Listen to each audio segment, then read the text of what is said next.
সেদিন মানুষ আফসোস করে বলবে, হায় আফসোস, একটা নেকির জন্য আজকে মার কাছে গেলাম গো, মা একটা নেকি দিল না। সেদিন কেউ কারো হবে না, কেউ কারো হবে না। আল্লাহ বলেন, ইয়াউমা ইয়াফিরুল মারউ মিন আখিহি ওয়া উম্মিহি ওয়া আবি ওয়া সাহিবাতিহি ওয়া বানি। মা তার সন্তানের পরিচয় দিবে না, বাবা সন্তানের পরিচয় দিবে না, শুধু একটা নেকির কারণে। আজকে যারা এই প্যান্ডেলের ভিতরে বসতে আপনার মন চাইল না, হাসরের মাঠে মানুষগুলি কুশার যেইভাবে চাবায়া খায়, গেন্ডারি যেইভাবে চাবাইয়া খায়, মানুষ তার হাতগুলি কামড়াবে আর বলবে, হায় আফসোস, কত নেকি করার সুযোগ ছিল রে, ইচ্ছাকৃত ভাবে নেকি অর্জন করলাম না, সময় থাকতে সময়ের মূল্যায়ন করলাম না। আফসোস করবে আর চিৎকার দিবে। বলুন, সেদিনের আফসোসের কি কোনো কাজ হবে? কথা হয় না। নেকি দুনিয়াতে যেমন মানুষ টাকা ছাড়া কোনো কিছু চলে না, টাকা ছাড়া যেমন সমাজে কোনো দাম নাই, সম্মান নাই, ঠিক তেমনি ভাবে নেকি ছাড়া পরকালে কোনো দাম নাই। নেকির বড় দাম গো। মার কাছে গেলেও মা নেকি দিবে না, বাবার কাছে গেলেও বাবা নেকি দিবে না। আজকে এই সমাজে মার জন্য সময় দিলেন, বাবার জন্য সময় দিলেন, বন্ধুর জন্য সময় দিলেন, স্ত্রীর জন্য সময় দিলেন, আপনার সন্তানের জন্য সময় দিলেন, বন্ধু বান্ধবরে সময় দিলেন, অথচ আল্লাহ বলেন, সময়ের মালিক কিন্তু আমি। ওয়াল আসর, সময়ের কসম, ইন্নাল ইনসানা লাফি খুসর। আল্লাহ বলেন, সময়ের কসম, সময়ের কসম, নিশ্চয়ই তোরা ক্ষতিগ্রস্ত। যেই সময়ের মালিক ছিল আল্লাহ, সেই সময় দিলেন বন্ধুরে, সেই সময় দিলেন মারে, বাবারে, স্ত্রীরে। আল্লাহ কয়, বান্দারে, আমার দেওয়া সময় আমারে দিলি না, আমার দেওয়া সময় দিলি বন্ধু বান্ধবরে, বিপিএলে, আইপিএলে, ফেসবুকে, ইউটিউবে, ঠিক না বেঠি? আল্লাহ বলেন, সেই সময়ের মালিক আমি, আমার দেওয়ার সময় আমারে দিলি না। বান্দা শুন, হাসরের মাঠে কেউ কাউরে একটা নেকি দিয়ে সাহায্য করবে না। একটা বান্দা একটা নেকির জন্য আটকা পড়ে যাবে, অনেক সময় পাল্লা সমান সমান হয়ে যাবে। একটা নেকিও বেশি না, একটা গুনাহও বেশি না। এই মুহূর্তে শুধু একটা নেকির দরকার। একটা নেকি থাকলে চিরস্থায়ী বান্দা জান্নাতি হয়ে যাবে। আমার যুবক ভাইরা, সেদিন বোঝা যাবে একটা নেকির কত দাম, কত দাম, কত দাম। এই জন্য আপনাদের হাতে পায়ে ধরে বলি, এই যে সামনে আসতেছে, জীবনের সব গুনার উপরে লজ্জিত হয়ে যায়, তাহলে আল্লাহ বলেন, যখন বান্দার গুনাহ থাকবে না, তখন ইবাদতের মধ্যে বান্দা মজা পায়। গুনাহ না থাকলে ইবাদতের প্রতি তার আগ্রহ তৈরি হয়। গুনাহ লইয়া যখন রমজান পর্যন্ত যাবেন, তখন আর ইবাদতে মজা পাবেন না। তাই জীবনের সব গুনার উপরে আমরা লজ্জিত হইয়া রমজান আসার আগে আগে রমজানের প্রস্তুতি নিতে রাজি আছি। আমার যুবক ভাইরা, গভীর রজনীতে, তাহাজ্জুদের সময়, নুজুলে রহমতের সময়, আমরা ঠান্ডা পানি দিয়া যদি কেউ ওযু করে, আল্লাহর কুদরতি পায়ের সামনে দাঁড়াইয়া তামাম জিন্দেগির গুনাহ বুঝার উপরে লজ্জিত হইয়া আমরা যদি চোখের পানিগুলো ছেড়ে দিয়া আল্লাহর দরবারে তওবা করি, আল্লাহ, জিন্দেগির সব গুনার উপরে লজ্জিত, আর কোনোদিন এমন অপরাধ আমাদের দ্বারায় হবে না, যা করছি শয়তানের ওয়াসওয়াসায় করছি, আল্লাহ, শয়তানের চক্রান্ত পড়ে করছি। ও তুমি যদি আমাদেরকে মাফ না করো, বলো না কার দরবার যাব? আমরা তো দুনিয়াতে কেউ ফিরাইয়া দিলে আরেকজনের কাছে যাওয়া যায়। আল্লাহ, আমাদের তো আর কোনো মালিক নাই, আমাদের কোনো প্রভু নাই। আপনি যদি ফিরাইয়া দেন, বলেন না কার দরজায় গিয়া দাঁড়াবো? এইভাবে যদি তাম জিন্দেগির গুনার উপরে লজ্জিত হইয়া এক ফোঁটা চোখের পানি কেউ ছেড়ে দেয়, আল্লাহ বলেন, ফেরেশতারা রে, আমার বান্দা বান্দির চোখের পানি আমি বরদাস্ত করতে পারি না। কোনো বান্দা বান্দি যদি চোখের পানি ছেড়ে দেয় তার গুনার উপরে লজ্জিত হইয়া আল্লাহ কয় চোখের পানি নাকের ডগায় আসার আগে আগে আমিও বান্দাকে ঘোষণা দিয়া দিই, বান্দারে আমি তোর জীবনের সব গুনাহ মাফ করে দিলাম। এই রমজান আসার আগে আগে আমরা প্রস্তুত কারা কারা আছি? দুইটা হাত তুল্লা দেখায়া দেই। লিল্লাহে তাকবীর, লিল্লাহে তাকবীর। এই কথাগুলির উপরে বলনেওয়ালা শুননেওয়ালা উভয়কে আল্লাহ সহি সহি আমল করার তৌফিক দান করুক। সকলে বলে আমিন। তার সম্পদের উপরে আমার কোনো লোভ নাই। সারা রাত আমার নির্যাতন করছে গো মা, আমার শরীরের কাপড় খুলে রেখে দিছে, আমি উলঙ্গ। আমি একটা যুবক ছেলে, এই শরীর লইয়া উলঙ্গ অবস্থায় আল্লাহর নবীর সামনে গিয়ে আমি কেমনে দাঁড়াবো? মা, আমার একটু ছোট্ট কাপড়ের টুকরা দেন না। কোন রকম লজ্জা স্থানটা দেখে আমি আল্লাহর নবীর সামনে গিয়া দাঁড়াইতে চাই। নবীর সুন্দর চেহারাটা যদি একটা নজর আমি দেখতে পারি, আমার জিন্দেগির আর কোনো দুঃখ থাকবে না। আমার যুবক ভাইয়েরা, আব্দুল্লাহর মা সন্তানের কথায় ছোট্ট একটা কাপড়ের টুকরা দিল, এটা দিয়া কোন রকম লজ্জাস্থানটা ডাকছে, পুরাটা ডাকতে পারে নাই। এই লজ্জাস্থানটা ডেকে আব্দুল্লাহ নবীর উদ্দেশ্যে রওনা দিল। মসজিদে নববীর দ্বার প্রান্তে চলে গেছে। গভীর রাত, অন্যদিকে হইল ঠান্ডা। এই পরিমাণ ঠান্ডা ছিল, শরীরে কোনো কাপড় নাই, আঘাতের চিহ্ন, রক্তাক্ত শরীর নিয়ে নবীর হুজুরার সামনে দাঁড়ায় আছে। আল্লাহর নবী হুজুরার ভিতরে এই সাহাবী নবীরে ডাক দেয় না গো, নবীরও ডাক দেয় না। যদি নবীকে ডাক দিয়া বেয়াদবি হয়ে যায়, নবীর ঘুম ভেঙে যায়। আব্দুল্লাহ নবীর হুজুরা শরীফের সামনে ঘন্টার পর ঘন্টা দাঁড়ায় আছে। আল্লাহর নবী যখন হুজুরা শরীফ থেকে বাহির হইছে, মসজিদে নববীর ভিতরে ঢুকবে, তাকায়া দেখে নবীর দরজার সামনে একটা যুবক ছেলে একেবারে উলঙ্গ অবস্থায় পড়ে আছে। আল্লাহর নবী বলেন, কে এই গভীর রজনীতে আমার দরজার সামনে উলঙ্গ অবস্থায় কে তুমি পড়ে আছো? তোমার পরিচয় কি? বাড়ি কই? কোথায় তোমার ঠিকানা? ওই ছেলে ডাক দেয়া, হুজুর আপনি বুঝি আমার চিনতে পারেন নাই? কিছুদিন আগে আপনার কাছে আসছিলাম গো নবী, আপনি তো আমার নাম রেখে দিলেন আব্দুল্লাহ। নবীজি আমার নাম ছিল আব্দুল উজ্জা, নাম রেখে দিলেন আব্দুল্লাহ। সেদিন থেকে আপনার কাছে আসা যাওয়া করি গো নবী, আজকে দিয়ে আমার আপনি চিনতে পারলেন না। আল্লাহর নবী বলেন, আব্দুল্লাহ রে, আমি তোমারে সব সময় দেখছি খুব সেজে গুজে আসতাম, ভালো দামি দামি কাপড় পরিধান করতাম। শুনলাম তুমি অনেক বড় লোক, তোমার বাবা অনেক বড় লোক ছিল, তোমার চাচাও বড় লোক, কিন্তু আজকে তাকায়া দেখে শরীরের মধ্যে কোনো কাপড় নাই, আবার আঘাতের চিহ্ন, শরীরে রক্ত। ঘটনা কি? বলে, আমার কোনো অপরাধ নাই, আমি চুরিও করি নাই, দুর্নীতি করি নাই, চাঁদাবাজি টেন্ডারবাজিও করি নাই, কারো হক নষ্ট করি নাই, কারো উপর জুলুম করি নাই। আমার একটাই অপরাধ, আল্লাহর উপরে ঈমান আনছি, আপনি নবীর কাছে এসে কালেমা পড়ছি, এটাই আমার অপরাধ। এই জন্য রাতভর আমার চাচা আমারে হাত পা বেঁধে নির্যাতন করছে গো নবী। আমার কষ্ট নাই, আমি দ্বীনের জন্য, ইসলামের জন্য যদি শাহাদাত বরণ করতাম আমার মনে কোনো কষ্ট ছিল না, কিন্তু আমি আপনার চেহারা দেখার জন্য আমার পিপাসা, আমি আমার নবীর চেহারাটা একটু দেখতে চাই। ওগো নবীজি, আমার চাচারে আমি বললাম, চাচা আমি আমার নবীর একটা নজর দেখতে চাই, আমার শেষ পর্যন্ত একটু সুযোগ দেন। আমার চাচা আমার উলঙ্গ করে দিছে গো নবী। আমার চাচার ধারণা ছিল উলঙ্গ হয়ে গেলে আমি শরমে লজ্জায় হয়তো আপনার কাছে আসবো না, কিন্তু আমার চাচারেও বলছি, আমার চাচার সম্পদকে দাও, দুনিয়াটাও যদি আমার দেওয়া হতো, সব কিছু ত্যাগ করে আমি আমার নবীর কাছে চলে আসতাম। আমার নবীর চেহারা দেখার সাথে সাথে আমার মনে আর কোনো কষ্ট নাই।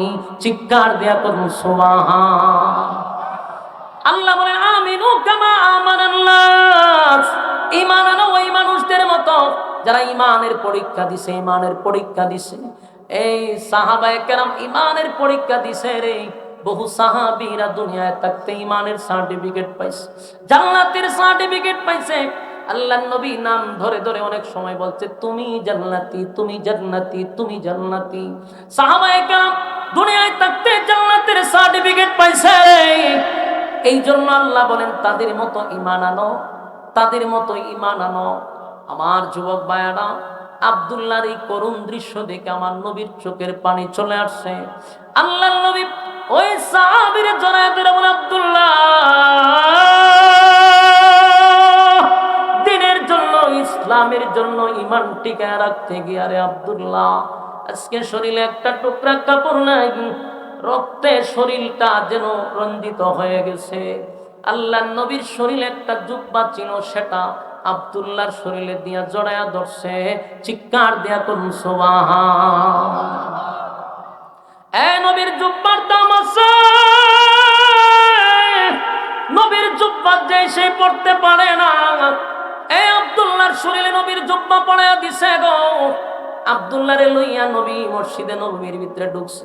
যেই মাত্র সাহাবীরা তাকায়া দেখে নবীর জুব্বা আব্দুল্লাহর শরীরে, সাহাবায়ে কেরাম ডাক দিয়া কয়, দেখছত নি, সবেমাত্র কালেমা পড়ছে, কিন্তু নবীর জুব্বা পাইছে রে।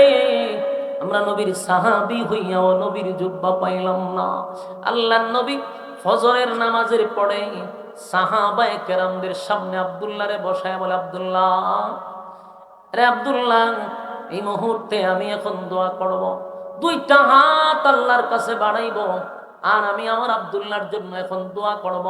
আমি নবী এখন দোয়া করবার, তুই যা চাইবি আমার আল্লাহ এখন তোরে তা দিবে। জুরে কোন সুবহানাল্লাহ। আমার নবী বলে, আব্দুল্লাহ, বল তোর মনের আশা আকাঙ্ক্ষা যা আছে আমার কাছে ক, যা চাইবি তা মালিক দিবে, যা চাইবে মালিক দিবে। সুবহানাল্লাহ। কোন জানে এমন যদি আমরা হইতো, কিতাব হইলাম বলে কথা কন, আমরাও যদি হইতো এখন যা চাইবেন তা পাইবেন। আপনারা কি কইবেন না কইবেন আমি জানি না। আমি এলে কইতাম, ডক্টর ইউনূসকে ফেলাই দেন, আমারে বসাই দেন। ঠিক না? ঠিক। কারণ মানুষ কি চায়?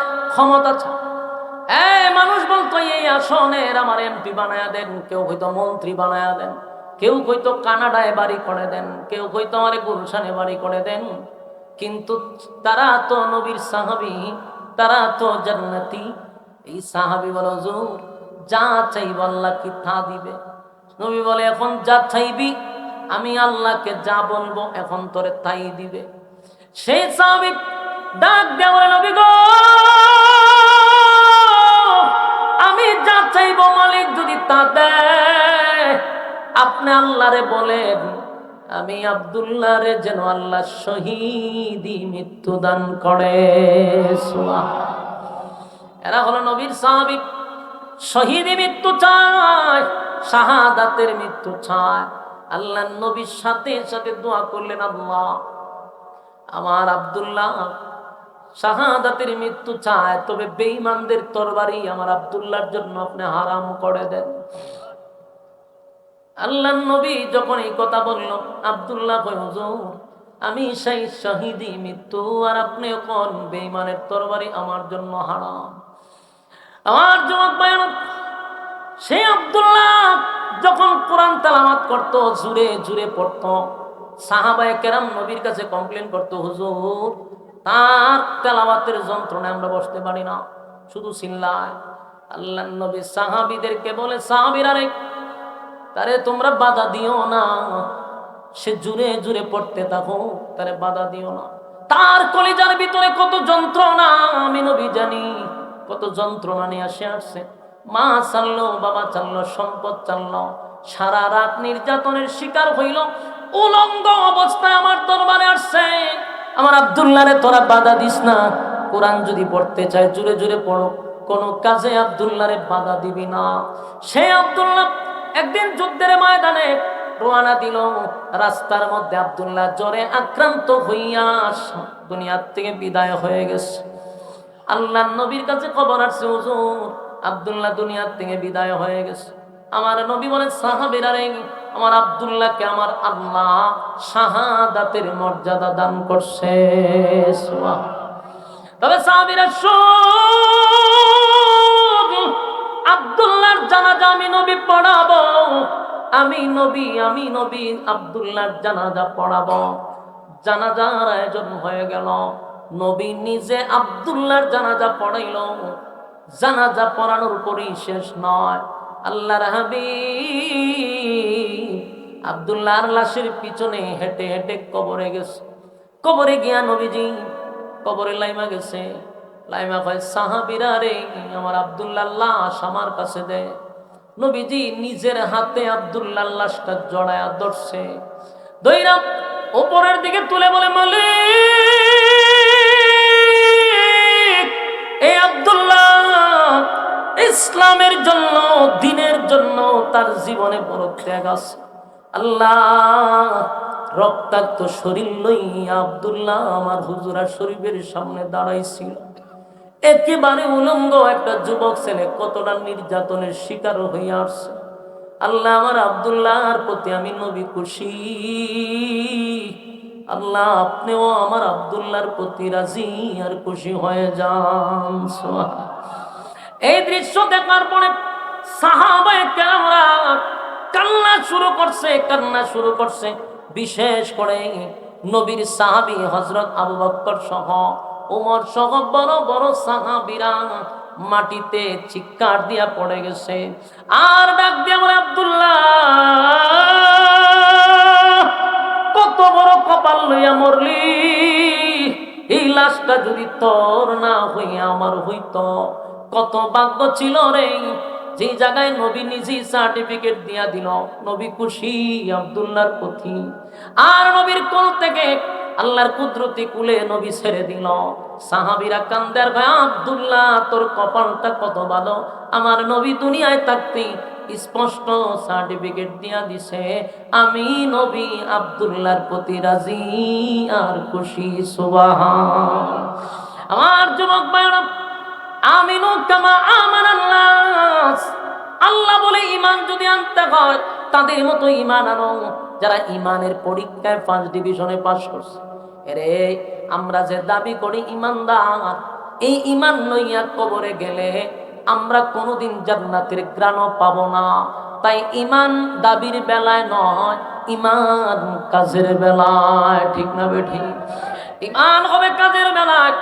এক নাম্বার হলো ঈমান, ঈমানটা হতে হবে নির্ভেজাল, অথেন্টিক ঈমান লইয়া কবরে যাইতে হবে।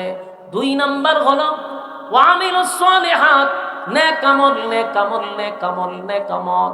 আজকের এই মাহফিলটাতে আপনারা বসছেন, এই যে আপনারা বসে আছেন, যারা বসতে পারে নাই, দুনু গ্রুপ কি কোনোদিন সমান হতে পারে? কথা হয় না। আজকে নেক আমল আপনার কাছে মূল্যায়ন নাই, একটা নেকির গুরুত্ব হয়তো আপনার কাছে নাই।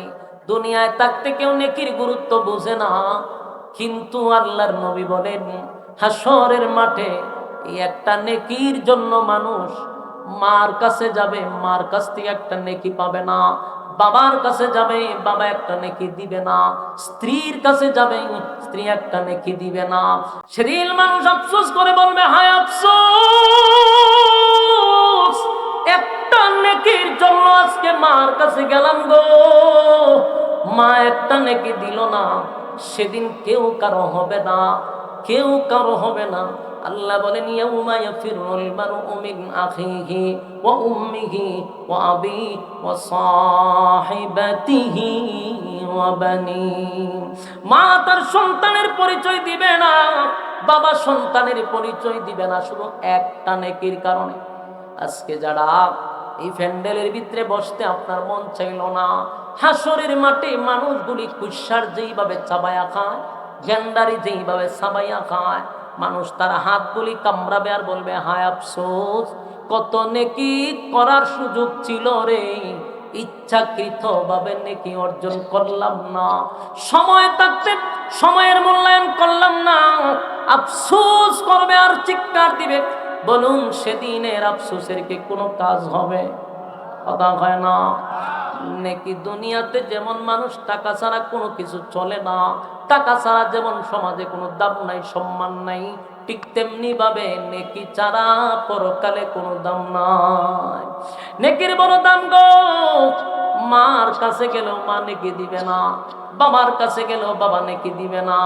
আজকে এই সমাজে মার জন্য সময় দিলেন, বাবার জন্য সময় দিলেন, বন্ধুর জন্য সময় দিলেন, স্ত্রীর জন্য সময় দিলেন, আপনার সন্তানের জন্য সময় দিলেন, বন্ধু বান্ধবরে সময় দিলেন, অথচ আল্লাহ বলেন সময়ের মালিক কিন্তু আমি। ওয়াল আসর, সময়ের কসম, ইন্নাল ইনসানা লাফি খুসর। আল্লাহ বলেন সময়ের কসম, সময়ের কসম, নিশ্চয়ই তোরা ক্ষতিগ্রস্ত। যেই সময়ের মালিক ছিল আল্লাহ, সেই সময় দিলেন বন্ধুরে, সেই সময় দিলেন মারে, বাবারে, স্ত্রীরে। আল্লাহ হয় বান্দারে, আমার দেওয়া সময় আমারে দিলি না, আমার দেওয়া সময় দিলি বন্ধু বান্ধবরে, বিপিএলে, আইপিএলে, ফেসবুকে, ইউটিউবে, ঠিক না বেঠি? আল্লাহ বলেন সেই সময়ের মালিক আমি। আমার দেওয়ার সময় আমারে দিলি না। বান্দা শুন, হাসরের মাঠে কেউ কাউরে একটা নেকি দিয়ে সাহায্য করবে না। একটা বান্দা একটা নেকির জন্য আটকা পড়ে যাবে। অনেক সময় পাল্লা সমান সমান হয়ে যাবে। একটা নেকিও বেশি না, একটা গুনাহও বেশি না। এই মুহূর্তে শুধু একটা নেকির দরকার। একটা নেকি থাকলে চিরস্থায়ী বান্দা জান্নাতি হয়ে যাবে। আমার যুবক ভাইরা, সেদিন বোঝা যাবে একটা নেকির কত দাম, কত দাম, কত দাম। এই জন্য আপনাদের হাতে পায়ে ধরে বলি, এই যে সামনে আসতেছে রমজান মাস, বর্তমানে চলতেছে শাবান মাস, এই মাসটা দোয়া কবুলের মাস। আল্লাহর নবী তো আগের থেকেই দোয়া করে, আল্লাহুম্মা বারিক লানা ফি রজব ওয়া শাবান ওয়া বাল্লিগনা রমাদান। আল্লাহর হাবিব দোয়া করতেন রজব মাস থেকে, আল্লাহ আপনি আমার হায়াত লম্বা করে দেন।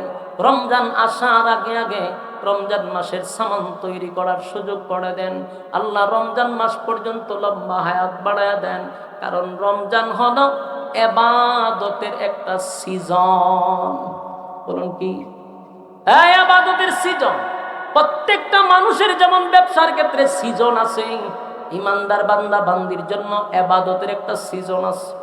রমজান মাসে 1 রাকাত নামাজ পড়লে হয় 70 রাকাতের সওয়াব। সুবহানাল্লাহ। এই সিজন আসতেছে, তাই যারা অরিজিনাল ইমানদার সেই মাসটার জন্য দোয়া করতে দেখ, আল্লাহ হায়াত বাড়ায়া দেন, রমজান পর্যন্ত বাড়ায়া দেন। আল্লাহ রমজান মাসের ইবাদত করার সামর্থ্য দান করেন। আমার যুবক ভাইরা, নেকির মাস আসতেছে। একটা নেকি কিয়ামতের ময়দানে কেউ কাউরে দিবে না। তাই আমরা সিদ্ধান্ত নিব, রমজান আসার আগে আগে, এই যে শাবান মাস চলতেছে, এখন থেকে রোজা রাখা আর আমরা একটা প্র্যাকটিস করা শুরু করব। এখন থেকে জীবনের সব গুনার উপরে আমরা লজ্জিত হব। যদি আমরা এখন তওবা করতে থাকি, জীবনের সব গুনার উপরে লজ্জিত হয়ে যাই, তাহলে আল্লাহ বলেন যখন বান্দার গুনাহ থাকবে না, তখন ইবাদতের মধ্যে বান্দা মজা পায়। গুনাহ না থাকলে ইবাদতের প্রতি তার আগ্রহ তৈরি হয়। গুনাহ লইয়া যখন রমজান পর্যন্ত যাবেন, তখন আর ইবাদতে মজা পাবেন না। তাই জীবনের সব গুনার উপরে আমরা লজ্জিত হইয়া রমজান আসার আগে আগে রমজানের প্রস্তুতি নিতে রাজি আছি। আমার যুবক ভাইরা, গভীর রজনীতে তাহাজ্জুদের সময়, নুজুলের রহমতের সময়, আমরা ঠান্ডা পানি দিয়া যদি কেউ উযু করে, আল্লাহর কুদরতি পায়ের সামনে দাঁড়াইয়া তামাম জিন্দেগির গুনাহ বুঝার উপরে লজ্জিত হইয়া আমরা যদি চোখের পানিগুলো ছেড়ে দিয়া আল্লাহর দরবারে তওবা করি, আল্লাহ জিন্দেগির সব গুনার উপরে লজ্জিত, আর কোনোদিন এমন অপরাধ আমাদের দ্বারাই হবে না, যা করছি শয়তানের ওয়াসওয়াসায় করছি, আল্লাহ শয়তানের চক্রান্ত করে করছি। ও তুমি যদি আমাদেরকে মাফ না করো, বলো না কার দরবার যাব? আমরা তো দুনিয়াতে কেউ ফিরাইয়া দিলে আরেকজনের কাছে যাওয়া যায়। আল্লাহ আমাদের তো আর কোনো মালিক নাই, আমাদের কোনো প্রভু নাই। আপনি যদি ফিরাইয়া দেন, বলেন না কার দরজা গিয়া দাঁড়াবো? এইভাবে যদি তাম জিন্দেগির গুনার উপরে লজ্জিত হইয়া এক ফোঁটা চোখের পানি কেউ ছেড়ে দেয়, আল্লাহ বলেন ফেরেশতারা রে, আমার বান্দা বান্দির চোখের পানি আমি বরদাস্ত করতে পারি না। কোনো বান্দা বান্দি যদি চোখের পানি ছেড়ে দেয় তার গুনার উপরে লজ্জিত হইয়া, আল্লাহ কয় চোখের পানি নাকের ডগায় আসার আগে আগে আমিও বান্দাকে ঘোষণা দিয়া দিই, বান্দারে আমি তোর জীবনের সব গুনাহ মাফ করে দিলাম। এই রমজান আসার আগে আগে আমরা প্রস্তুত কারা কারা আছি? দুইটা হাত তুল্লা দেখায়া দেই। লিল্লাহে তাকবীর, লিল্লাহে তাকবীর। এই কথাগুলির উপরে বলনে ওয়ালা শুনলে ওয়ালা উভয়কে আল্লাহ সহি সহি আমল করার তৌফিক দান করুক। সকলে বলে আমিন। রমজান মাস আসতেছে, আল্লাহ তাআলা আমাদের সমস্ত শয়তানের চক্রান্ত থেকে হেফাজত করুক। আমরা যেন জীবনের সব গুনাহ মাফ করাইতে পারি। রমজান পেয়েও যার জীবনের গুনাহ মাফ করাইতে পারলো না, তার মতো হতভাগা কেউ নাই। কথা কি বুঝতেছেন? এই জন্য আমরা প্রস্তুতি নিব, রমজান আসার আগে আগেই সব প্রস্তুতি নিয়ে রাখবো, আমরা যেন এই ইবাদতের সিজনটা কাজে লাগাইতে পারি। রাজি আছেন ইনশাআল্লাহ? আল্লাহ তাআলা কবুল করুক। বিশেষ করে আপনাদের এই যুব সমাজ কর্তৃক প্রায় 15 বছর ধরে মাহফিলটা চলতেছে ধারাবাহিক। বাংলাদেশের উল্লেখযোগ্য উলামায়ে কেরামদেরকে আপনাদের সামনে হাজির করা হয়। এই যুবকরা যে অক্লান্ত পরিশ্রম করে সুন্দর একটা আয়োজন করে, তাদের জন্য দোয়া করার দরকার আছে না নাই? এই মাহফিলটা প্রত্যেক বছর হইতো আমরা চাই, এবং এই মাহফিলটাকে উসিলা করে এলাকাবাসীকে আল্লাহ নাজাতের ফয়সালা করে দেব। সকলে বলে আমিন। আমিও আপনাদের কাছে দোয়া চাই, এই শাবান মাসে দোয়া কবুলের সময় আমার জন্য আপনারা দোয়া করবেন। আমার একটা প্রতিষ্ঠান আছে, স্রোতের বিপরীতে গিয়ে এই প্রতিষ্ঠানটা করা হয়েছে, একটু দোয়া করবেন আল্লাহ তাআলা যেন এই প্রতিষ্ঠানের সুফল দেখাইয়া তারপরে দুনিয়ার থেকে বিদায় করে। দোয়া করবেন না?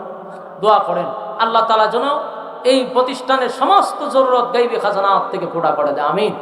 সবার জন্য দোয়া করি।